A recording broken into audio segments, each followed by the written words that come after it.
আমরা এবার কিভাবে বিদ্যুৎ ঝলকানির ইফেক্ট তৈরি করা যায় তা শিখব। এজন্য প্রথমেই আমি একটি ফটোশপে নতুন ডকুমেন্ট নেই। আমি এখানে 250 বাই 250 পিক্সেলের একটি ডকুমেন্ট নিচ্ছি, যেটি 72 রেজুলেশনের এবং যার কালার মোড 8GB। আমি এটি নির্বাচন করে ওকে বাটন চাপছি।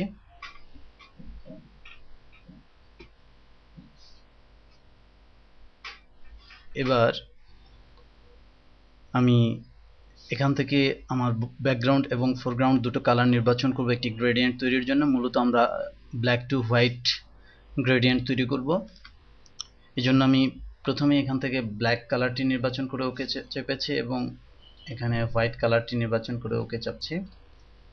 এবার আমি আমার গ্রেডিয়েন্ট টুল ব্যবহার করে একটি গ্রেডিয়েন্ট তৈরি করি, লক্ষ্য করুন। এবার আমি ফিল্টার মেনুর রেন্ডার সাবমেনুর আওতাধীন ডিফারেন্স ক্লাউডস নামে যে ইফেক্টটি আছে এটি নির্বাচন করব। আপনারা এই ধরনের একটি ইফেক্ট খুঁজে পাবেন। এবার আমরা ইমেজের অ্যাডজাস্টমেন্টে এসে ইনভার্ট নির্বাচন করব, অথবা আমরা শর্টকাট কি কন্ট্রোল আই চাপলেও আমরা এই ইফেক্টটি পাবো। এবার আমরা ইমেজ অ্যাডজাস্টমেন্টের লেভেল নির্বাচন করব। এই লেভেলসে গিয়ে আমরা এখানে 0.10 মান দিচ্ছি। লক্ষ্য করুন আমাদের ইতিমধ্যে আমাদের প্রত্যাশিত যে বিদ্যুৎ ঝলকানির ইফেক্টটি চলে এসেছে। আমরা ওকে চাপব।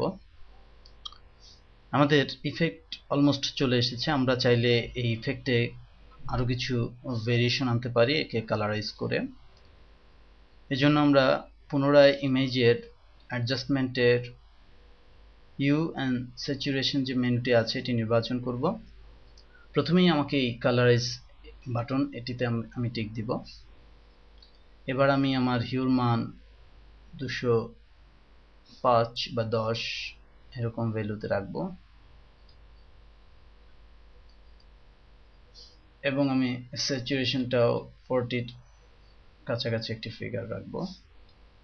লক্ষ্য করুন এটি একটি ড্রামাটিক ইফেক্ট দিচ্ছে আমাদের যে বিদ্যুৎ ঝলকানি আছে। তো এভাবেই আমরা আমাদের ফটোশপের যে নিজস্ব টুলস আছে এগুলো ব্যবহার করে এই ধরনের বিদ্যুৎ ঝলকানির ইফেক্ট তৈরি করতে পারি। এছাড়াও বাজারে কিছু প্লাগইনস রয়েছে যে প্লাগইনসগুলো খুব সহজেই এই ধরনের ইফেক্ট তৈরির সুবিধা দেয়। আপনি চাইলে সেগুলো ব্যবহার করতে পারেন।